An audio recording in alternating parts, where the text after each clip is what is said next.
extension, partake in a kindness to us all. Confusion arises out of a number of dissonances in what we might call institutional cognition, how organizations make decisions. At one and the same time, shades of Albert Camus, our health authorities claim we need not panic, but they are clearly alarmed, and in some circumstances, if the news out of Sierra Leone is any indication, are out of their depth. In an understandable attempt to refute bigotry, our authorities claim the virus's transmission are well understood. And yet Dallas follows Madrid in a nurse in full protective gear infected. CDC Director Thomas Frieden appears to pass the buck of a breach of protocol onto the poor nurse. But such accidents, likely intrinsic to every epicenter, may represent more a failing of the protocol. Knowledge and practice and means are decidedly orthogonal to each other. And as we'll touch on, the relationship is structurally dependent. Of course, there's the matter that a virus needn't be airborne to kill millions. HIV, for one, is really hard to get. You really have to work at it. And yet, here we are, 35 million infections today. Ebola's case fatality rate doesn't bode well either. If 50 million people died in 1918's influenza pandemic at 2.5% case fatality, that means 2 billion people were infected. At the 50% case fatality rate now, Ebola will need only 100 million infections to match 1918's death toll. Of course, we should hope, and better yet, act so it doesn't come to that. Authorities claim a socioeconomic cordon sanitaire between industrial and developing countries. Indeed, as Nigeria appears to demonstrate, following Paul Farmer's prescription of enough staff, stuff, equipment, space, isolation wards, and systems, contact tracing, etc., an outbreak can be thwarted. But with the Madrid hospital staff complaining about all these effects on budget and training, and more broadly, a neoliberal rollback on public health infrastructure worldwide, any cordon is more likely a continuum. As 1918 showed, some localities will be better prepared than others. So should the outbreak continue, we should mentally prepare ourselves for some very messy outcomes, including perhaps here stateside. Now today I'm going to address some ideas about the outbreak's origins. For some of you, this might help guide the nature of the problematic. How did we get to this point? Others of you may be more confused, and the outbreak is asking us to examine some bedrock assumptions, not only about Ebola or disease in general, but some of the conceptual and material foundations of modern civilization. Successful outbreaks, after all, reflect the nature of the societies that select for them. The question will be whether we are ready to take responsibility. And therein lays one source of the cognitive dissonance. Institutions are as much about protecting themselves as their constituents. World War I destroyed the League of Nations, and a pandemic that kills 1 billion people, Ebola or otherwise, would surely put the UN and many a government on the chopping block. So even as panic as much enervates as threatens authority, outbreaks are politically trepidatious affairs. So let's start with the virus, which many scientists, unfortunately, is also happy to stop with. The genus Ebola virus comprised of 5 species of single-stranded RNA filoviruses that encode for 7 structural proteins and evolved at about 1/4 the rate of influenza in humans. The Ebola disease was named after the river in the Democratic Republic of the Congo, near which one of the first outbreaks was recorded in 1976.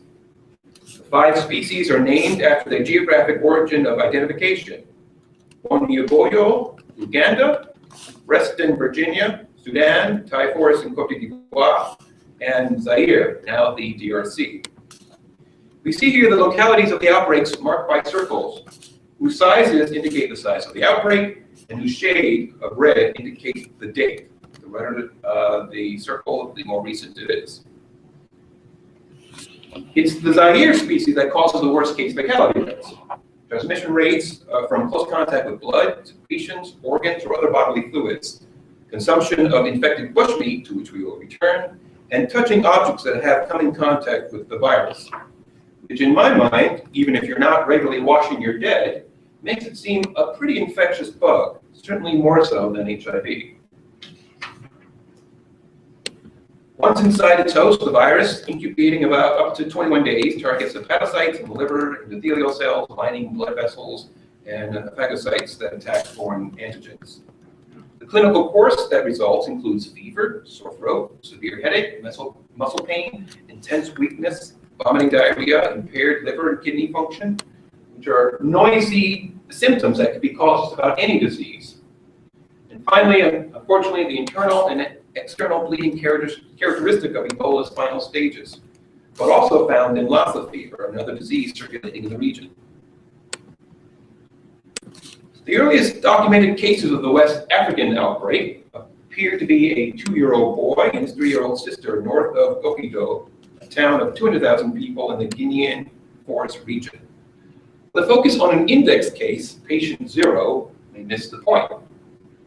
Ebola may have been spilling over for years, something Barry Hewlett's work in Uganda suggests local populations may have known and even taken precautions for. Indeed, epidemiologist Joseph Fair's group has found antibodies to multiple species of Ebola, including the Zaire strain, in patients in Sierra Leone as far back as 5 years ago. And phylogenetic work shows that the strain driving the present outbreak, on the left there, growing out of the Zaire clade, can be dated on the top right there as circulating in the area for as long as a decade.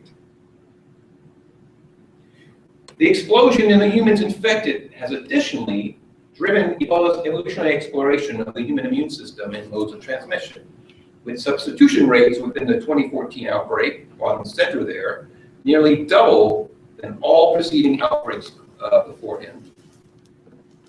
The accumulation of genetic variation over time during the outbreak, bottom right, shows 50 mutational events and 29 new viral lineages across patients. The greater the chance to explore, the more likely Ebola will find the right balance of virulence and transmission, which spells bad news for humanity. Ebola threatens to build a better Ebola. This October 3rd map shows where the nearly 7,000 confirmed and probable cases are distributed across Guinea, Liberia, and Sierra Leone, although WHO suspects 20,000 cases, with surplus unreported. Cases older than 21 days are in gray, and those since are in red in active localities in the orange. We should note that spatial spread acts as more than a marker of new cases. It itself is a mechanism for the pathogen's survival.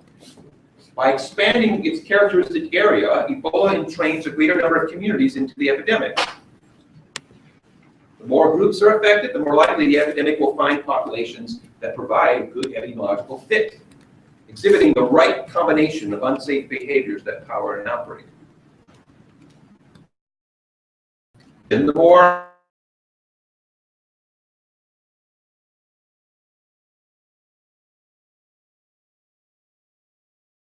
last week admitted a defeat, and the government, unable to take care of all cases showing up at clinics, moved toward allowing families to take care of their infected relatives.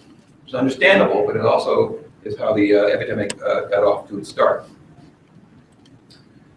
Now, even if it remains the same virion, the same virus, in spreading, Ebola changes its very nature at the population level.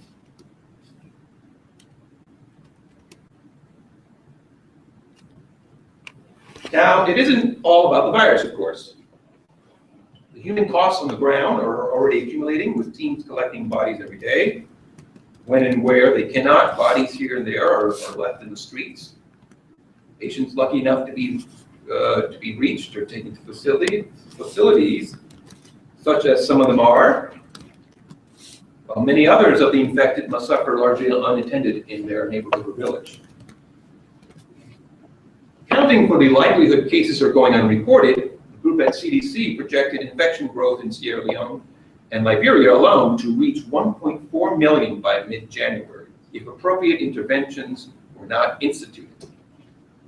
That's on the left there. On the right, we have beds needed per day, and they're projected to peak at 100,000 in a region where a total of 900 beds are presently available. These structural failures are perhaps politicizing interventions. In August, President Ellen Johnson Sirleaf, the health ministry of her health ministry, internalized the outbreak in Liberia by turning a primary school at West Point, Monrovia's poorest neighborhood, into the city's sole holding center for patients without informing local residents or providing patients even enough food.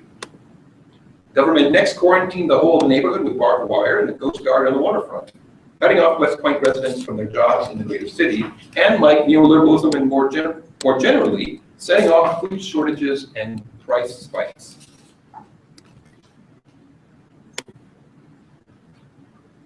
The quarantine, set up in the middle of the night, drove hundreds of stone-throwing residents into running battles with the army manning the barbed wire, leaving 15-year-old Shami Kamara here in front, shot in the leg, to later die of his wounds. As much a victim of structurally imposed inequities as another teenager earlier this year in Missouri.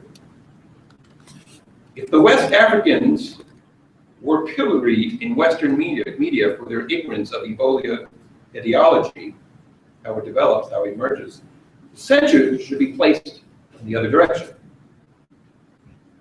For little effort has been dedicated to copying to the all-too-real pathogenesis of multinational land grabbing and structural adjustment, to which both rioting West Africans and the virus itself are responding, and to which we will now turn. Indeed, there appears considerable effort, conscious or not, to knock off such discussion from the start. While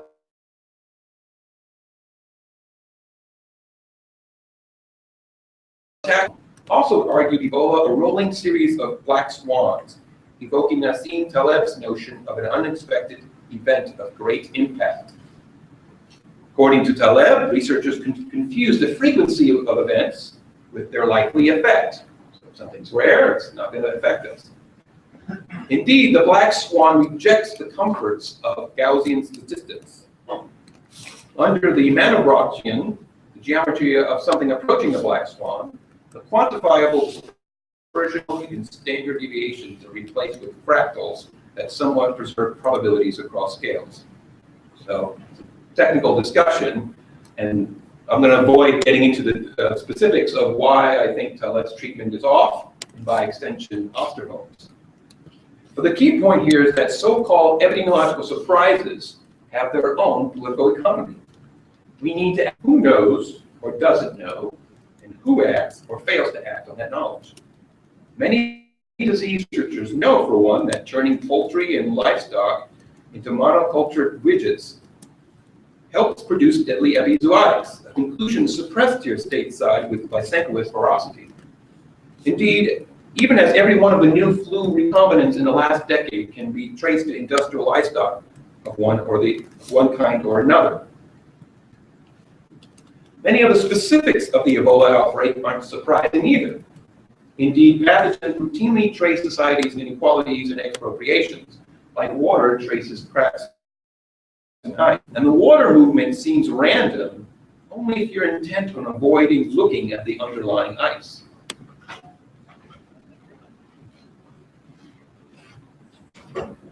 There's a group of us writing a commentary to the effect that Ebola represents such a case. The shifts in land use in the Guinean forest region, where the new strain apparently emerged, are connected to the kinds of neoliberal structural adjustment that, alongside divesting public health infrastructure, open domestic food production to local circuits of capital. Bausch and Schwartz characterized the forest region as a mosaic of small and isolated populations of a variety of ethnic groups that hold little political power and receive little social investment. The forest economy and ecology are also strained by thousands of refugees from civil wars in neighboring countries. The region is subjected to the tandem trajectories of accelerating deterioration in public infrastructure and concerted efforts at private development, dispossessing small holdings in traditional foraging grounds for mining, clear-cut logging, and increasingly intensified agriculture. The hot zone as a whole comprises a part of the larger Guinea Savannah zone the World Bank describes as one of the largest underused agricultural land reserves in the world. Africa hosts 60% of the world's last farmland frontier, and the bank sees the savanna best developed by market commercialization, not solely on the agribusiness model. Such Arctic dreams, to reference Lopez, are being realized south of the Sahara. The 90 deals by which U.S. registered multinationals presently sport hundreds of thousands of hectares for export crops, biofuels, and mining. The Land Matrix Observatory shows similarly globalized distributions for the UK, France, China, and other powers. The land rush is on. Under the newly democratized Guinean government, the British-backed Farmland of Guinea Limited, now of Africa, secured 99-year leases for 2 parcels totaling nearly 9,000 hectares outside the village of Ndema and Konido in Dabolo Prefecture, where a secondary epicenter has since developed, and 98,000 hectares outside the village of Saraya in Korosa Prefecture. The new acquisitions, a symbolic start, are to be developed for maize and soybean. The Ministry of Agriculture has tasked farmland to survey and map an additional 1.5 million hectares for third-party development. An Italian energy company, meanwhile, scored 700,000 hectares for biofuel crops. And while these, as of yet, are undeveloped acquisitions are not directly tied to Ebola, they are markers of a complex, policy-driven phase change in agroecology that our group is hypothesizing undergirds Ebola's emergence here.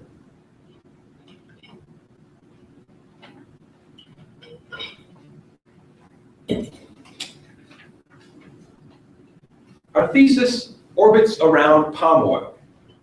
Palm is a vegetable oil of highly saturated fats derived from the red mesocarp of the African oil palm tree, now grown around the world. The fruit's kernel also produces its own oil. Refined and fractionated into a variety of byproducts, both oils are used in an array of food, cosmetic, and cleaning products, as well as in some biodiesels.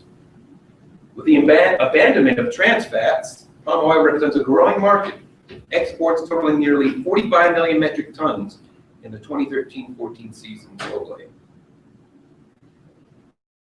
The palm plantations, covering more than 17 million hectares worldwide, the size of Uruguay, are tied to deforestation and expropriation of lands from indigenous groups.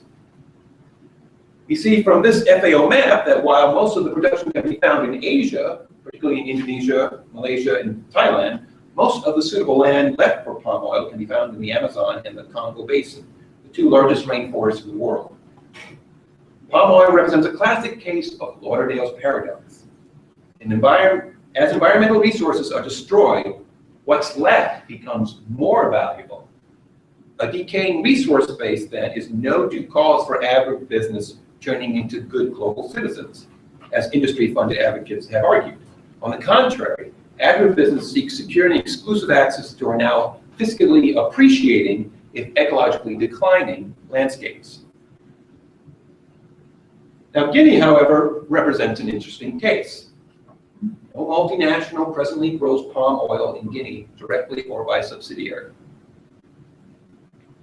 Despite 2 million hectares of additionally cultivated stands, Guinea trails even Liberia's weak sector. The black there are Guinea, gray is Liberia, dashes are imports, solid exports, the palm oil on the left and palm kernels on the right.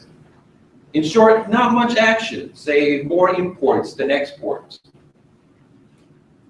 Only recently has Guinea begun a push toward commoditizing the crop in the face of cheap imports from Asia. As of 2007, government plans include expanding family industrial production to 15,000 hectares and 84,000 tons of palm oil by 2015, more than half of the latter to be produced by forest region plantations. Natural and semi-wild groves of different oil palm types, Dura, Piscifera, and Tenera, have long served as a source of red palm oil in the region. Contrary to the prelapsarian fantasies of hunter-gatherers, forest farmers have been raising palm oil in one or another form for hundreds of years. Fallow periods allowing soils to recover, however, were reduced over the 20th century from 20 years in the 1930s to 10 in the 1970s, and still further by the 2000s. With the added effect of increasing grove density. Concomitantly, semi-wild production has been increasingly replaced with intensive hybrids, and red oil replaced by or mixed with industrial and kernel oils. Other crops are grown in the forest as well, of course.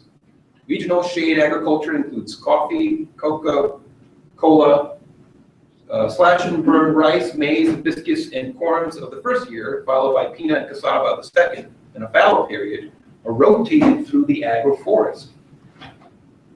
Lowland flooding supports rice. In essence, we see a move toward intensification without private capital, but still classifiable as agroforestry. But even this kind of farming has since been transformed. The Guinean Society of Oil, Palm, and Rubber, the French acronym SOGIPA, began in 1987 as a parastatal cooperative in the forest, but since has grown to the point it is better characterized as a state company. It is leading efforts that began in 2006 to develop plantations of intensive hybrid palm for commodity export. SOGIPA economized palm production for the market by forcibly expropriating farmland, which to this day continues to set off violent protest, including in 2011 when villagers were run off their fields, were forced to find refuge in a church in the provincial capital.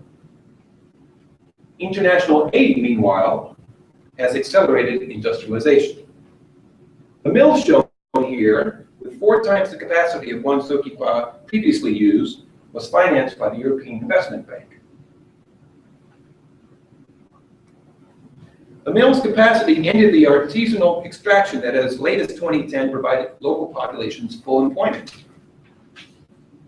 The subsequent increase in seasonal production has at one and the same time led to harvesting above the mill's capacity and operation below capacity off-season, leading to a conflict between the company and some of its 2,000 now partially proletarianized pickers, some of whom insist on processing a portion of their own yield to cover the resulting gaps in cash flow. They need money during the off-season, so they do it their way. The pickers who insist on processing their own oil during the rainy season, however, now risk arrest. So the new economic geography has initiated a classic case of land expropriation and enclosure, turning a tradition of shared forest commons toward expectations that informal pickers working fallow land outside their family lineage obtain an owner's permission before picking palm. Now, what does this have to do with Ebola, right? Let's do this whole thing. This figure shows an archipelago of oil palm plots in the Gusito area. The outbreaks apparent around 0. The characteristic landscape is a mosaic of villages surrounded by dense vegetation and interspersed by crop fields of oil palm in the red and patches of open forest and regenerated young forest. The general pattern can be discerned at finer scales as well, here west of the town Miliandu.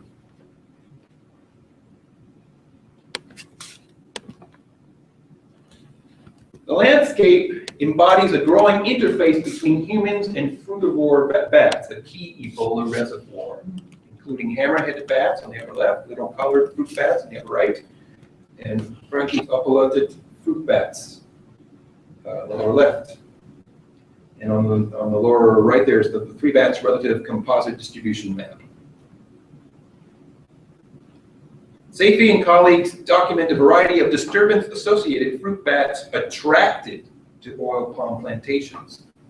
Bats migrate to oil palm for food and shelter from the heat, while the plantation's wide trails also permit easy movement between roosting and foraging sites.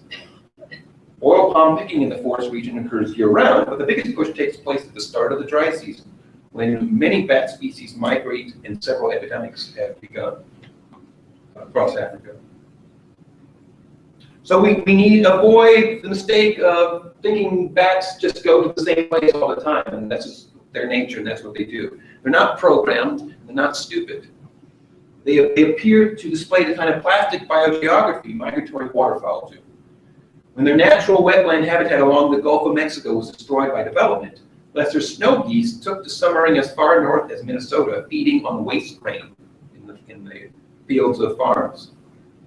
The new food fueled a population explosion in lesser snow geese, which led the geese into grubbing bare their breeding grounds around La Perouse Bay in Hudson. The tundra grasslands there are turning into a mud pit because of the overpopulation of birds. It is eminently conceivable that Ebola-bearing bats are making way to the crops, taking their destroyed natural habitats' place. Leroy and colleagues tracked back the transmission rates of an Ebola outbreak around 10 villages in the DRC in 2007 to the massive annual bat migration along the River Lua, including 2 of the 3 species that are likely Ebola reservoirs. Each year, bats arrive in their thousands and settle briefly on the islands in the river, foraging in the fruit trees there. A massive palm oil plantation was developed close by the river in 1925 and cultivated in such a way that production peaked in April of each year when the bats arrived. The researchers declare the plantation was known an important food source for the bats for more than half a century, developing into a stopover on their migratory path. The plantation, now largely neglected, still represents a place where bats can feed undisturbed. Local hunters shoot bats there on a daily basis when the bats are there. Some of the hunters kill bats with machetes, catapults, and by hand, supplying the weekly market at one of the 10 villages. So bushmeat is certainly one way a spillover may have occurred in the DRC and perhaps Guinea. But to move away from the Ooga Booga epidemiology, cultivation may be enough. Fruit bats in Bangladesh transmitted Nipah virus to human hosts by urinating on the date fruit of the planted palm trees humans cultivated. Now, what does this all mean? First, what's happening in Guinea isn't merely a matter of Guinea. Here's a global risk map of emergent zoonotics produced by a number of luminaries in the field of eco-health. It's based on the logistic regression of present absence of all newly emergent diseases since 1940 against such drivers as human population density and wildlife diversity. The warmer the color, the more likely a new pathogen surge should emerge there.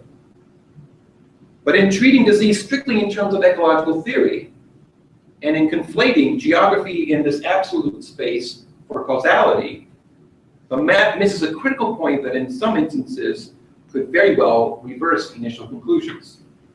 So let's take influenza H5N1 bird flu, which clearly emerged in the southern Chinese province of Guangdong in 1996 before spilling over into nearby Hong Kong.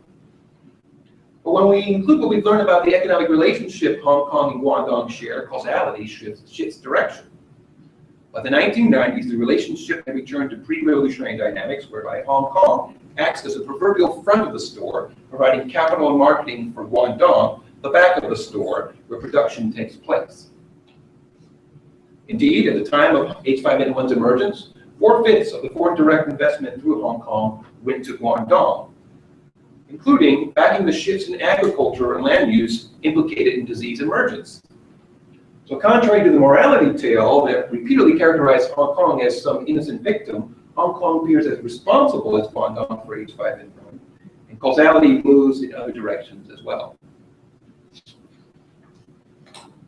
So with these complications in mind, I started working with the University of Washington's Luke Bergman to test whether the world's circuits of capital as they relate to husbandry and land use are related to disease emergence.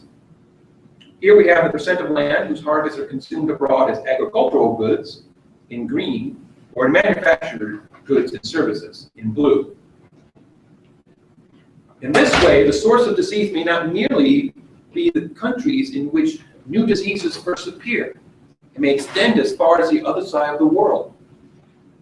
We need to identify who funded the development and deforestation to begin with, as seen here in a capital accumulation and consumption across croplands, pasturelands, and forests. It debates whether we might more accurately characterize such places as New York, London, and Hong Kong, key sources of capital, as disease hotspots in their own right. So we might even argue cargo with which the University of Minnesota is deeply entrenched, is tangentially associated with the Ebola outbreak.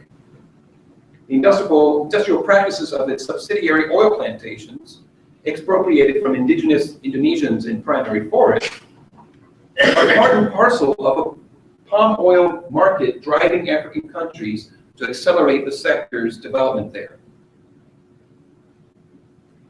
Now, as we learned, Guinea's new agriculture is more nuanced than industrial against smallholder.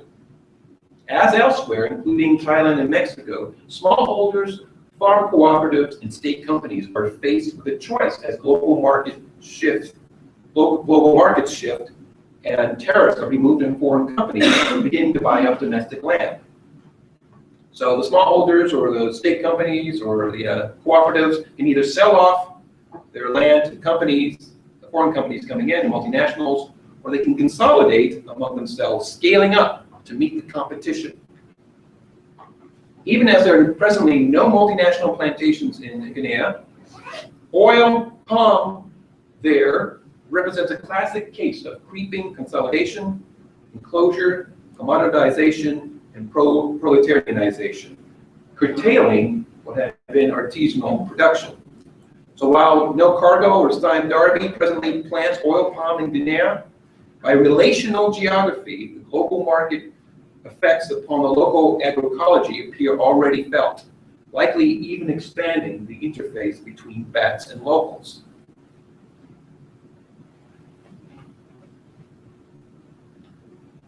Now, such epidemiologies also ruin the neat dichotomy between emergency responses and structural interventions.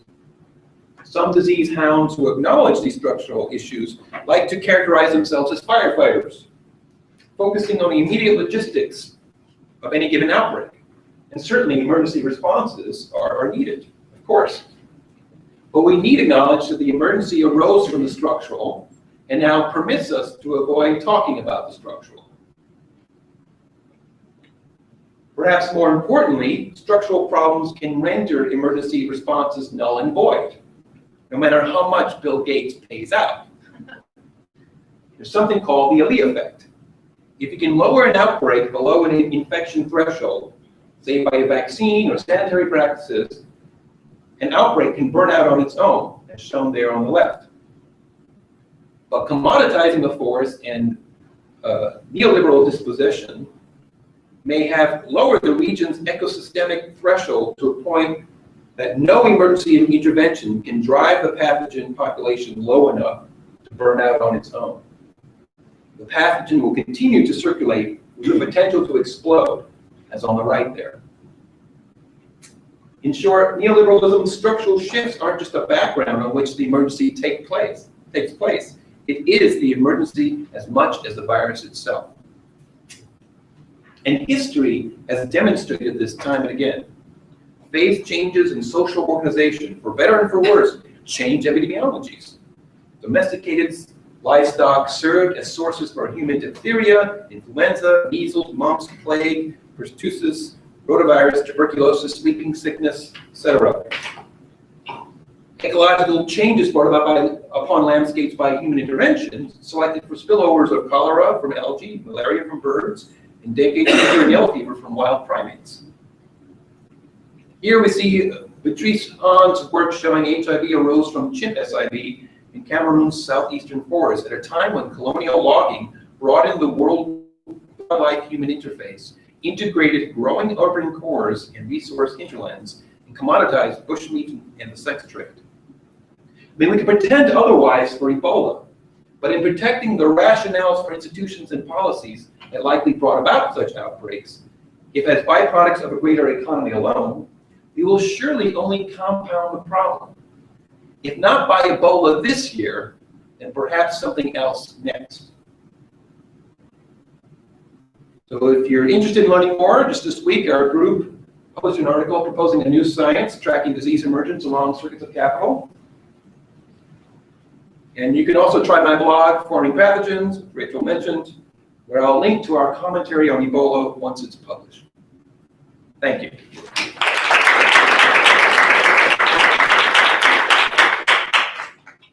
We have time for questions.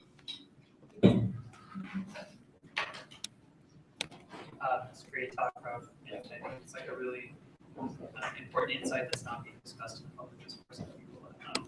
One of the questions that I have about your analysis is, I'm wondering if this particular kind of industrial shift has displaced the pickers of palm oil into the cities during the off season in a way that maybe they hadn't before, and maybe part of that displacement, part of the narrative as well. Oh, absolutely, and it's a very good point. You gotta understand, like these things, we're learning things by the hour, right? And I'm not an expert in Ebola, I'm not an expert in monkey such, but I have some experience in disease ecology that relates to agroeconomics.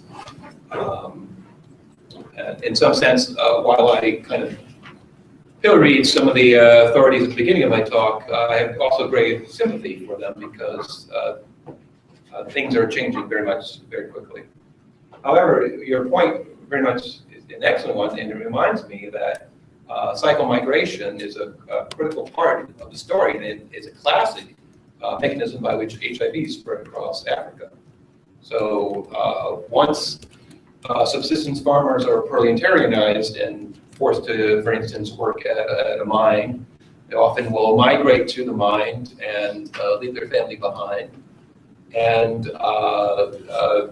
they might frequent a local market that's involved around the sex trade and bring back infection back home. And so that's a classic mechanism by which the virus spread. Now, is it the means by which the virus emerged out of the forest and into the city? I think that's a good question.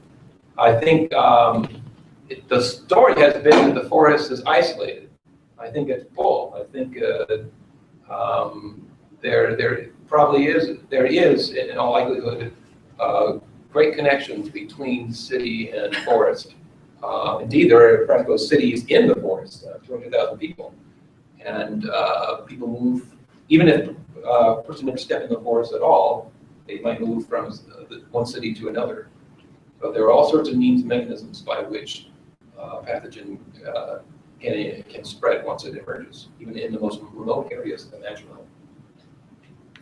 With bird food, didn't we get the impression that most of it was coming from small backyard poultry raising or something like that, rather than the industrial area? I mean, you got that in the media, I think. Well, the media led you wrong. I mean, I don't want to say the media, but it's a complicated story because influenza is circulating around in wild waterfowl, and they spill over into livestock. And they can do it. They do spill over into smallholder poultry. But the issue here is how does it get ramped up in virulence? And that may have been happening for hundreds of years, but we have in the last 30 years an explosion in virulent influenza recombinants. And FAO did a survey and found that at least as of 2010, and I think I've been following it since, every single new influenza recombinant went from low to high path on an industrial farm. So what happens is that the influenza emerges in the industrial farm, blows back out into the smallholders who don't have the means by which to vaccinate, and they get blamed because their chickens die while vaccination and also very quiet culling is occurring on the larger farms. So again, I think like the Ebola thing, it's a complex story, but just because it's not black and white, it doesn't mean that it's a mush of gray. You can make distinctions and tease out causality. I think you. There's so many types of information we brought into this talk. It's hard to know what to try to address. You say black and white. I have to figure out the other two things I wanted to ask you about. It's just very clear. It's not clear what happened to this nurse that died. There's suspicion that it was in undoffing, taking her gear off, that she infected herself. But there's a significant probability that there was aspiration and the fluids were actually passed through the, this is people misunderstand. They think this is a black and white, whether it's transmissible by air or not. It's not. It's a gray area. I wanted to ask you, I guess, regarding the, I think it's very clear bats are a major reservoir, in this case at least. I know the popular misconception in North America is that they are a deep reservoir for rabies. There are actually 4 major reservoirs in North America. In Africa and Asia, the main reservoir is wild dogs for rabies. Are you familiar with it? Is there a possibility of other animals that are also attracted to this very high fat, nutritious food grown on plantations? Rodents? Well, if birds and bats do it, probably other organisms. Certainly, the monkeys and chimps may. So it's not. It seems like the bats are the main part of the problem. So Yeah, I mean, for a long time, it was thought that the chimps and the monkeys were the major reservoir, but they themselves were discovered to be killed by the Ebola as well. Yeah. So the search moved toward other organisms, and bats. A case in Minnesota, the last case of rabies in Minnesota a few years ago, the man apparently didn't realize he'd been bit. And clearly primates don't report being bit by a bat. So it's a whole, we got. I don't feel confused, but I certainly have many questions. Yes. I guess I got old enough. I don't have a lot of fear anymore. I want to make a comment and ask you one more question if I can. I don't want to take up all the time. Would you agree that it's very clear at this point that immunological change is driven by infections of all manner? Are the single greatest evolutionary driver in human and all animal evolution? Well, I'm not sure about this is the front line of phylogenetic change. I'm not sure of your question. You mean immunology has more effect on evolution than any other environmental factor, from cosmic radiation to industrial, anything you want to pick. Well, genetic evolution. It's the immunological response to pathogens that are driving our evolution, that always have. Our genome is littered with these. Sleeping Beauty is derived from one. Well, certainly infections respond to the immune system, and it's been a long tussle that we've been having. In fact, very much from our origins. And it's been, since multicellular organisms emerged, there was a struggle with single cellular and also viruses over the sort of resources that we organisms have, we hosts have.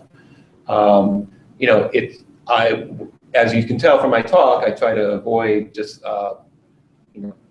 putting on one particular source as an explanation for how something emerges, and I think. I appreciate you've taken many different perspectives about the issue. But immune response is clearly one aspect of this, for sure, most definitely. I have a question about the idea of responsibility.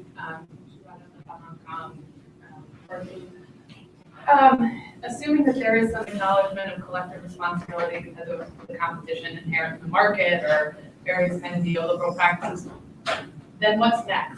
Given particularly that we've seen that often our acknowledgement of responsibility, the response to that responsibility often exacerbates the problem or leads to weird interventionist tactics that cause all sorts of cascading issues and problems. Yeah. Well, I'm going to start off with a mean answer first, and then switch to one that actually very much addresses your question.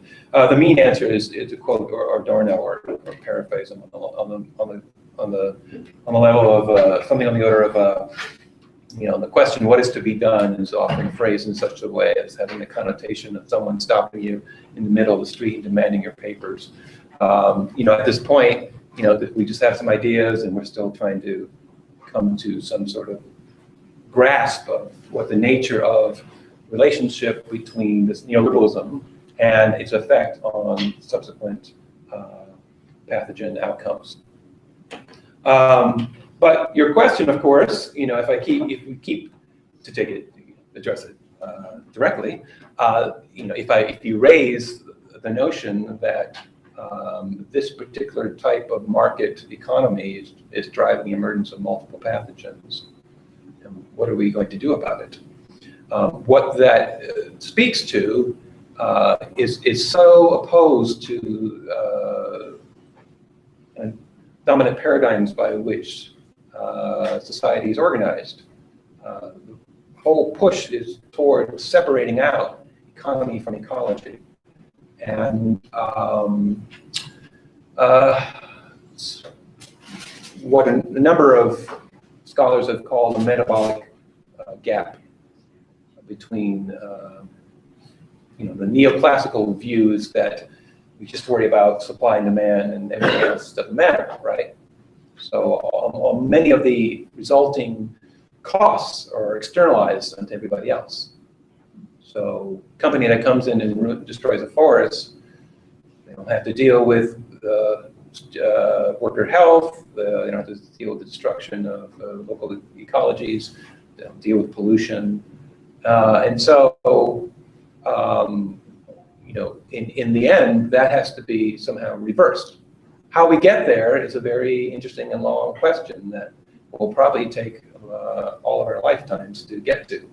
We are coming up against multiple ecological precipices, and I think these pathogens are right up in there because destruction of the forest, the increasing interfaces between animals and livestock and humans, and really turning planet Earth into a planet farm, is having fundamental effects on the emergence of these pathogens. And so all these things are very much integrated with each other. But it will, in the end, really, I mean, you spoke how about you're older and you're not scared anymore. Well, I think everybody needs to start to stop being scared and start to, try to, latch on to a different line of thinking that will subsequently, hopefully, if much of the country and much of the world decides so, will lead to a different way of doing business. Somehow I was able to answer your question without using the word revolution. I'm all for it. Well, a related comment, the Lake Erie contamination was talked about like in the New York Times as runoff from agriculture. What it didn't say was that the agriculture was mostly crops being grown for cattle. And I think this is one of the big issues for the cattle industry as well. So in terms of rainforest deforestation. By the way, there's a film on the 16th at the movie theater called Cowspiracy, which tries to deal with this. Anyway, I just want to say that it's related to all sorts of other climate change issues and so on. So, and climate, it reverberates because climate change again causes more conditions for pathogens, as you mentioned. Just broadly speaking. Well, hunger doesn't go to a mud pit without climate change. So it's, yeah. Who's next? Fine. Okay. I guess I go. I was thinking about you're talking about the proletarization of the economy and the shift away from subsistence farming. I was wondering if that just caused a structural weakness to disasters as a whole, like things like hurricanes, earthquakes, and droughts, and tsunamis to be exact. So I was thinking the context of like Hurricane Mitch on the Honduran banana economy. So would you say that this turn away from subsistence farming is just causing, I guess, developing economies as a whole to be susceptible to disasters? That's an excellent point. I mean, I haven't really thought about it. A EcoHealth colleague remarked that he went to a conference of EcoHealth folk, and in essence, what it's become is that researchers go there and try to pitch private charities projects so they can get money. And I think what you see, neoliberalism doesn't just extend into the economy, but into reactions for cleaning up the mess of the economy. And so you have falling away of kind of a state funding for studies and interventions in favor of more privatized versions that come with a price tag beyond merely dollars. Structural adjustment comes in all sorts of forms, and not just by International Monetary Fund or World Bank. It's now been, that too has now been privatized. And so, there's maps of Haiti showing all the different NGOs that are now there making a considerable amount of money off Haiti in such a way that people of Haiti object to. Now, that relates to your question because cooperatives and collections of subsistence farmers aren't just about the food, right? They're not just about growing things. And there's a vision of land use and social production that extends out beyond merely how much are we producing and how much we're going to get on the market. And these organizations are very much cognizant of agroecology and epidemiological outcomes, and have been, in fact, up until the 20th century, almost all farming was agroecological in one form or another. And so what attempts to move in private multinational agricultures is about is not about because they can produce food better, but it has more to do with control of the land. And this is why, as we were talking earlier, when they come in and they privatize and they land grab, they can externalize the damage that results and move on to the next country. While people who live in the area have a vision of, not to idealize anything, but if only by protecting themselves, they have a vision that we're going to be here and we need to protect the land and its resources from season to season and very much from generation to generation. Now, there are efforts to fight back and produce agricultures that are not about falling back to some sort of prelapsarian fantasies that way back when things were better. There are cutting-edge organic approaches that people around the world are trying to socialize. And so there's a push toward something called conservation agriculture. And cooperatives are emerging out around this concept. And some of them are producing food that feeds millions of people. And so the notion that there is no alternative is refuted in the daily life of millions of people around the world.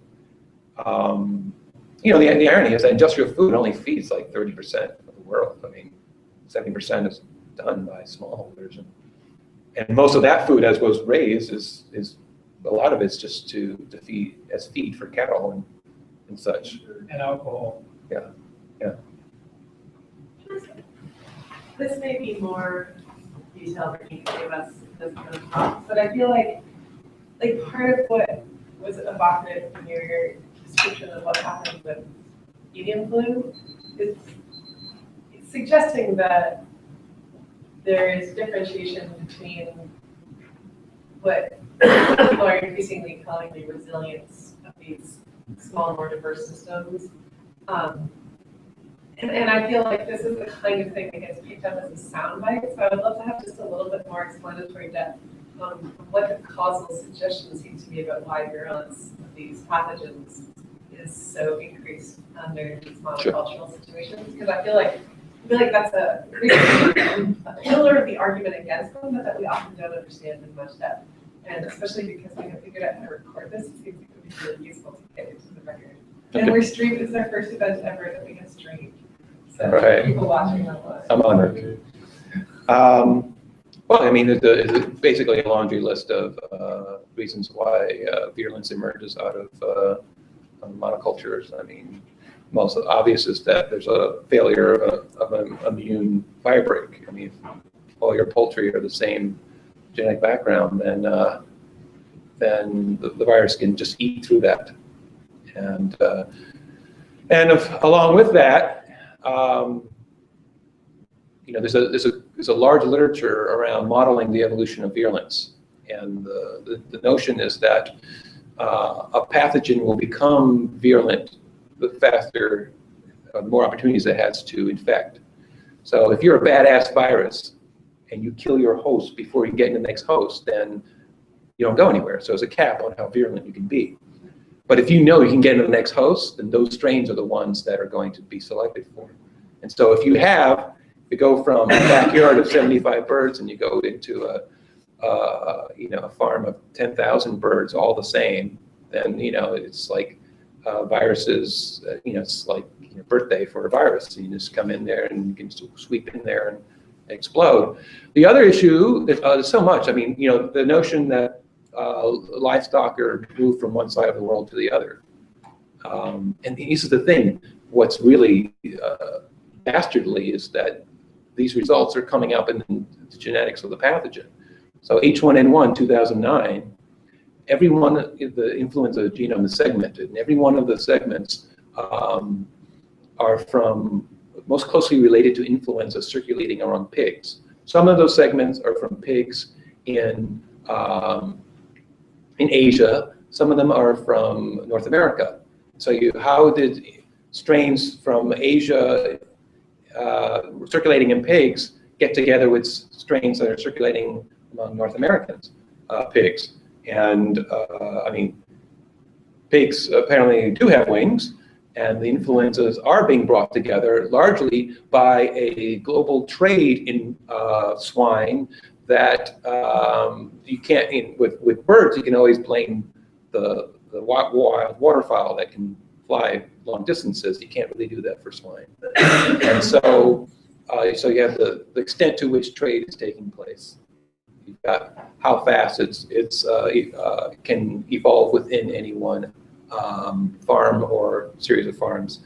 And there's the other issue that I find remarkable is that the birds are basically built in laboratories, and then they're shipped to around the world. So you have like 4 laboratories that are building layers in broilers that basically are seeding production all around the world. And so there are very few genetic lines. Well, they're selected for monomorphic characteristics. Morphological characteristics. They're not selected for immunological characteristics. So, when a large farm comes into the forest, it's usually brought in like a spaceship down here, and we don't really care what's around us. We're going to build this bird and produce using this chicken that was built in a lab, on the other side of the world. And so when the birds die, it's like nothing is ecologically learned, in the sense of when you have a smallholder, a bunch of chickens die, those that survive have the immune system that can respond to the circulating pathogen. If an industrial bird is killed by an outbreak, well, they don't breed. So that new knowledge that the immune system has discovered is not passed on. And so, and as I said before, unfortunately, it often blows back out into the larger landscape mosaic, and then the smallholders get hit and they get blamed. Because we get that same vulnerable genetics back into the spaceship farm. Yes. Can I repeat your first thing back to you just to make sure I'm understanding this correctly? And thank you for bearing with me. So when you say that the virus there's a very thin fabric in the immunological systems of monocultural livestock, it seems like, so we're reducing the genetic complexity of the immune systems of the livestock, but we're increasing genetic complexity of the ecosystems of the pathogens, because, and this is what I'm curious if I'm understanding right, because if you have a giant, you have all of this virus that's mutating relatively rapidly, but with whatever minor differences, so then it's becoming virulent partly because it has so many successes, Yes. different flavors of success. Yes. Forcing each other. Okay. That's correct. So you reduce the diversity, genetic diversity of the host immune system, and you increase the diversity of the pathogen circulating. And I mean, this is what's so scary about the Ebola thing right now, because Ebola is exploring the human immune system and modes of transmission, and where it goes. You know, I think I don't agree with Mike Osterholm that it will necessarily go airborne, but I think his fears should be put on the table, because that is certainly one direction. I won't say it because we're not at that point. There's no evidence for that. But you know, this is what happens when we play with these things and we allow them to circulate. And the system in general, when you externalize the costs of it, now you gotta understand, agribusiness was built under slavery and colonialism. And so then they were, in essence, able to prosper in the face of that history. The notion that an outbreak might emerge and kill 1 billion people is not something that they're scared of. In essence, because up until now, governments worldwide, international organizations continue to take responsibility for something that emerged out of agricultural practices. And so there's really no market mechanism. People will call it a failure of the marketplace to punish those who produce this, because at this point, everybody else is bearing the cost of that. Yeah, your perspective is quite unusual. I think very importantly, a lot more people like you. I saw in the thing on your website that you are practicing dialectical biologists. Have you been influenced by Richard Rorty and Richard Levins? Yes, I have, very much so. I mean, it's so uncommon to find someone looking at the technological elements, the biological and the ecological elements, and the political ones. And we absolutely must have this perspective to deal with problems. Thank you, I agree. Well, I'd like to push you a little bit on Sure. the agribusiness critique, not because I don't think that's a problem, but I think it's a much more complex and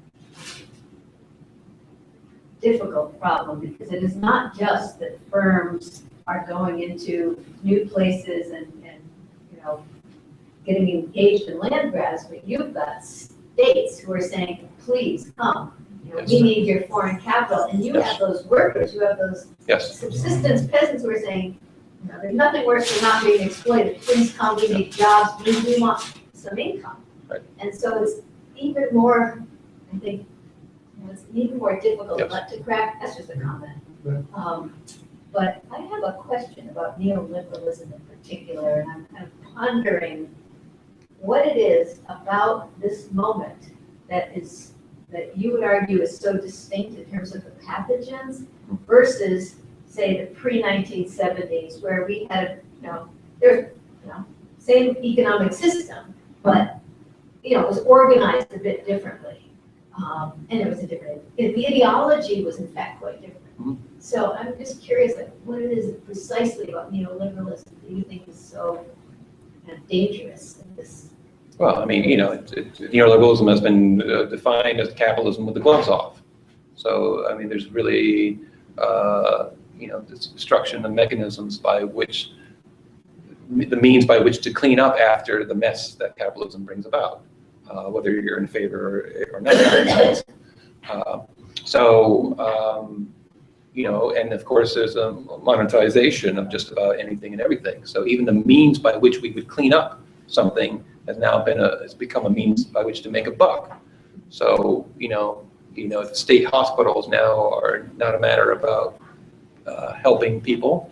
And structural adjustment was born on the back of many of the state institutions that colonialism and neocolonialism allowed to develop. So, as bad as all those situations were, you know, if you get sick, you go to the hospital. Now, if it's now privatized, you don't have any money, then you can't show up, then they won't help you. The problem is that the viruses are not, there are two things. They are neoliberals because some of the pathogens are prospering under conditions by which they're allowed to run free. I'm sorry to interrupt, but you've been talking about neoliberal for an hour and 15 minutes. I still have no. Okay. The only thing that's confusing me is What is you're it? talking about the UN and the WHO. Are you talking about Africa, government and Haiti? Are you talking? Who are you talking? What are you talking about? Okay, you're asking for a definition of Neoliberal neoliberalism. virus? No, you're saying? Okay, well, I'm sorry. it's a shorthand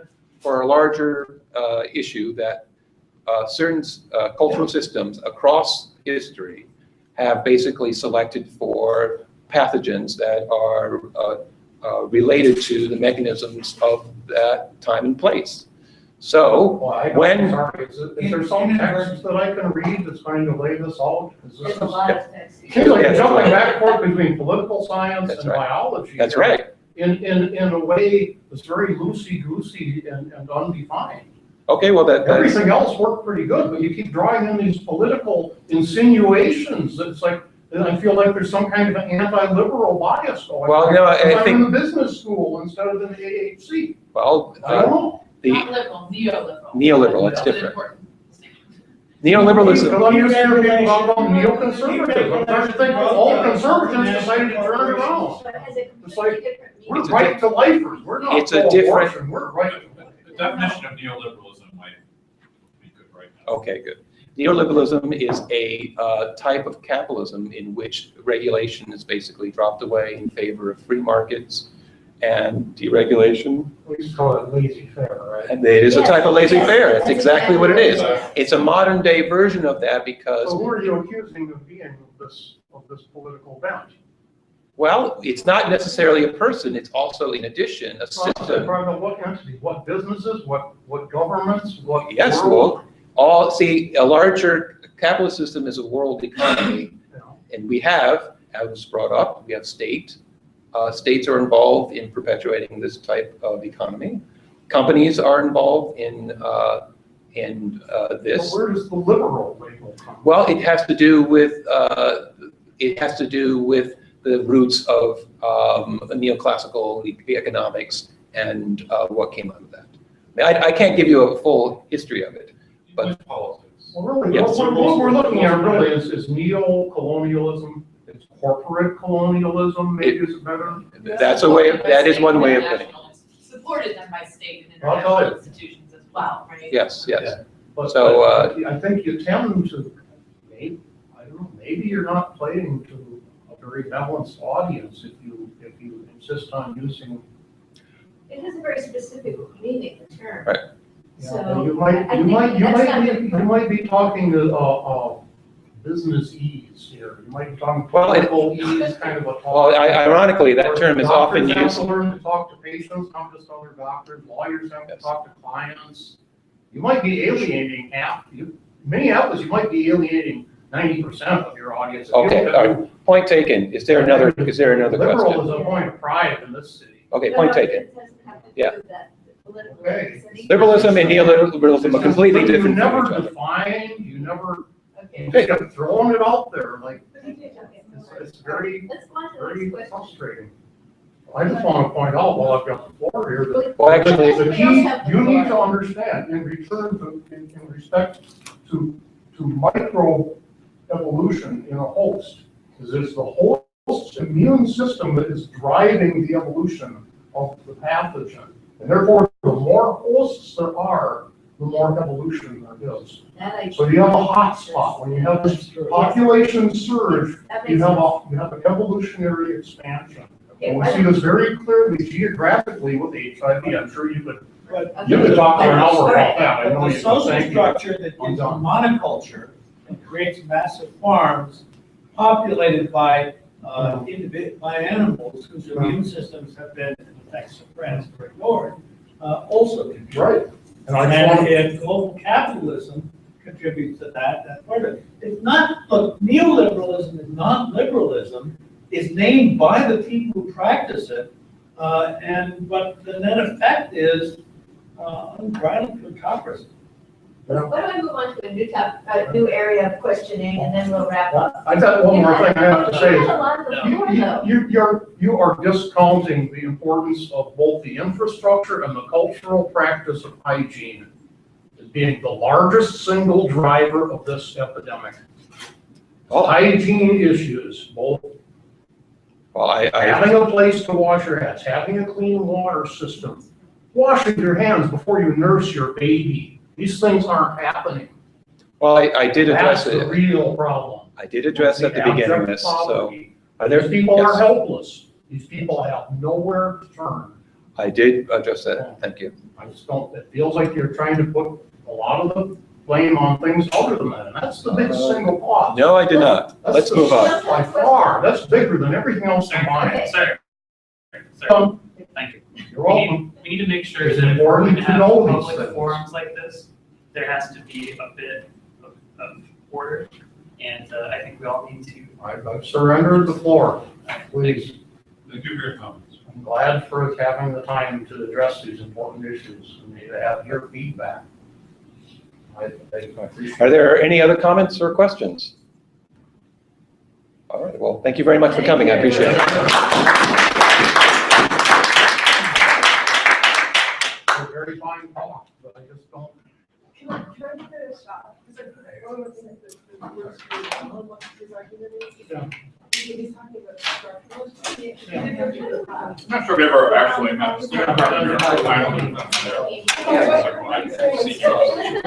So nice to meet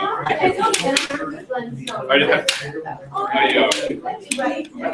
I wonder if more comparative and historical look at the emergence of disease more often. An interesting thing too is to try to think through is like, there's so few places left on the planet where there could be the ecosystem just keeps infectious disease. And then it just, and that's moving out. And that happened in the past in ways that are not. Interesting question. And, you know, someday these people have their way. I mean, the whole world does, because everything will be. I must all. Thank you very much. I'm more for it. You did a good, nicely done. I have here, no, I have here. Sorry, Mr. I'm here in, I have here. so what's your background? People are famous in my Actually, city. we talked about what's the.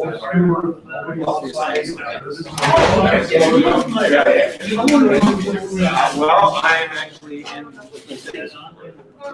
My daughter's. Oh, no, you said it. I am a visiting scholar, but that's another way of saying it. Feel it all. Sure. You have a telephone? We actually had a conversation drop out, microwave. He couldn't come. And You know how old champions? it'll be with Mark Feldman and Michael Trump. Oh, yeah. So where did you study that? Well, I got my degree in evolutionary biology at CUNY. Yeah.